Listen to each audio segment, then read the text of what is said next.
Coming up on Headline News, tensions between Russia and Ukraine threaten the safe return of the SJU alum and astronaut Mark Vandehei. And then, this Ukrainian Twitch streamer harnesses his community to escape a war zone. But first, we go to the Target Center for this week's sports headline. Stay tuned and informed on this week's JBCN Headline News.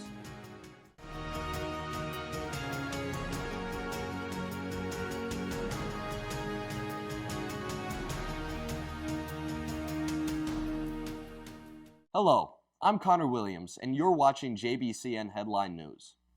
Mark Vandehei graduated from the College of St. Benedict and St. John's University in 1989.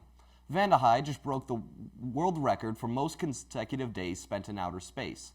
He was set to return to Earth on March 30th, but due to growing tensions between Russia and the allies of Ukraine, his safe journey back to Earth may be delayed. In a video posted to YouTube by Dmitry Rogozin, the head of the Russian Space Agency, he threatened to leave Vandehei behind and detach the Russian segment of the International Space Station. At this time, NASA is not worried and believes he will have a safe return home. Here's a statement from NASA spokesperson, courtesy of ABC. Quote, "The control centers operate successfully, flawlessly, seamlessly. We're not seeing any impacts with what is going on around us," Montalbano continued. "We are able to do our jobs, we're aware of what is going on, but we are able to do our jobs and continue operations." End quote. We saw the Timberwolves dominate and the Minnesota Wild fall a bit behind over the past couple weeks.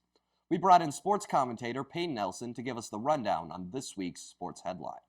Hi, I'm Peyton Nelson, and welcome to this week's Sports Headline. Here at Target Center, we're just moments away here from the Lakers versus Timberwolves tip-off as the Wolves hope to clinch this a safe spot.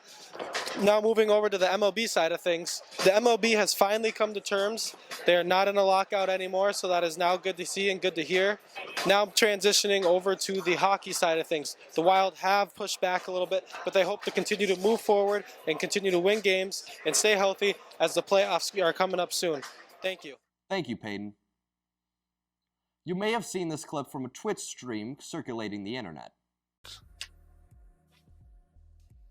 I hope I'll be able to see you again. I'll just drive to my family and I will see if I can do any streams from them, or I will keep you updated, at least in text or in Discord, guys. Best wishes, Bob. Yeah, you got Discord, Bob. You're good. I will be able to around, leave man. compound in 10 minutes. It's 6 a.m. morning, so the military hours is finishing. Guys, stay safe. Stay safe, Bobby.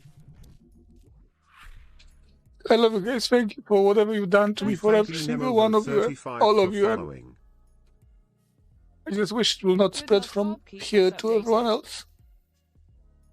Hey, Bob. I love you guys. None of this is in your hands, dude. Don't blame watching your yourself. stream and I noticed you're hopping off. I just wanted to wish you good luck and everything, brother.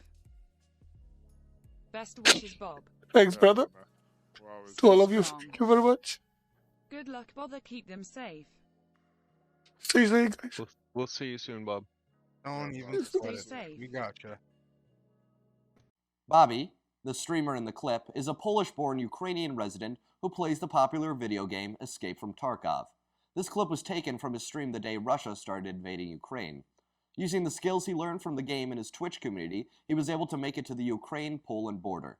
Here's a quote from Bobby courtesy of the WNYC podcast media. Quote, "Where are you going? The bombing. I said the shelling is around 1.5 kilometers away from us and is coming towards us, so we will go in the opposite direction. I think the people in the basement were thinking we're mental, but we were actually right." End quote. Members of his Twitch community went out of their way to guide the streamer to safety and away from danger.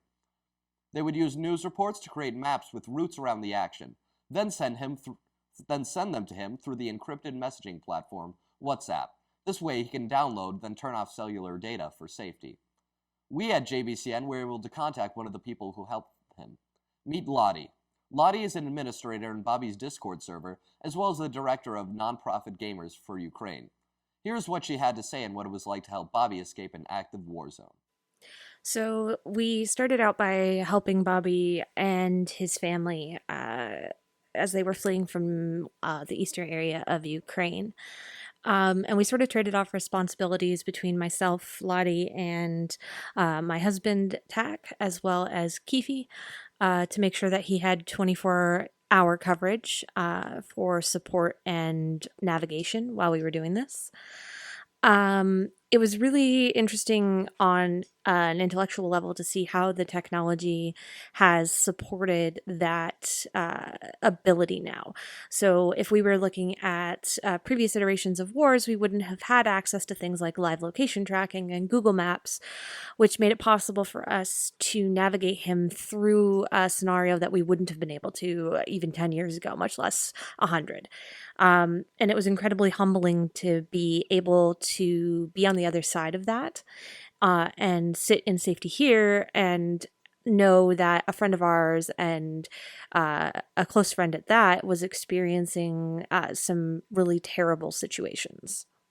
Well, did Bobby escape Ukraine? No. He is currently residing in an undisclosed village helping refugees fleeing Ukraine.